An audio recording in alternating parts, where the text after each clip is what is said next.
A Politico correspondent claims prominent conservatives are sharing disinformation about the Paul Pelosi assault, calling out, quote, baseless claims like a third person answering the door when police arrived. The problem is, just 2 days prior, the same publication reported that police said, quote, someone, they didn't specify who, opened from the inside.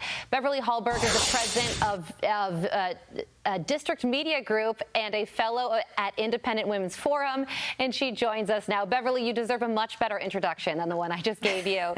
But about this Politico reporting, what do you make of it?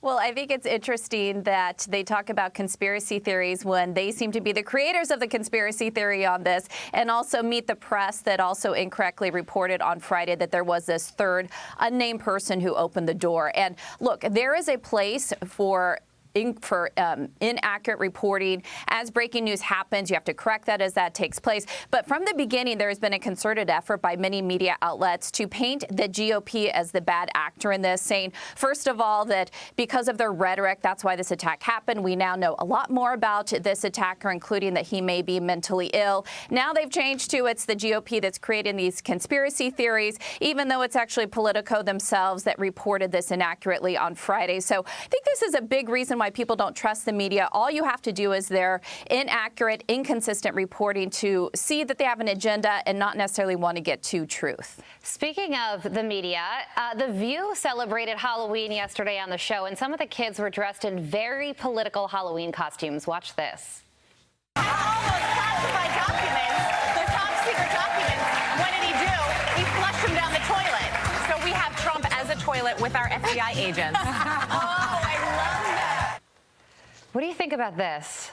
Why do adults have to ruin all the fun? I doubt any one of those kids woke up that morning and said, you know what I really want to be for Halloween? I want to dress up as a toilet. Or you even had a child that was on stage dressed up as an Oscar with a red handprint on their face depicting the slap by Will Smith.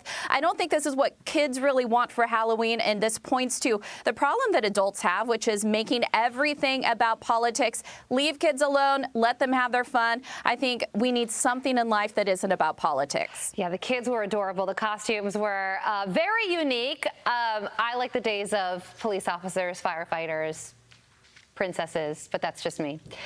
There's also this, an article in The Atlantic is suggesting we declare a pandemic amnesty, saying, quote, we need to forgive one another for what we did and said when we were in the dark about COVID. So she's also talking about school lockdowns. We just need to forgive and sort of forget because we were working on information that we didn't really have. So a lot of schools were shut down.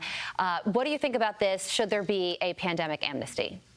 Carly, this caused a lot of outrage on Twitter, and I think rightly so. There is a place for forgiveness, but this is skipping a very important step, and that is acknowledgement of what actually took place. People's civil liberties were violated. People went through horrific things such as not being able to say goodbye to loved ones in the hospitals, learning loss of kids. You had people lost their jobs because they weren't vaccinated. And I think people are rightly pointing out that, look, we need to make sure that we actually have an accounting of what took place so that this never happens again. So this is skipping many important steps. And the people who want to skip these steps are the same people who condemned all of us for asking questions, reasonable questions about masking and mandates, as well as many other things related to COVID. Yeah, you bring up such a great point. If we're going to do pandemic amnesty, maybe we should start with the first responders and the military members who lost their jobs because they didn't want to get vaccinated and give them their jobs back. Beverly Hallberg, thank you so much for joining us. Thank you. You're very welcome.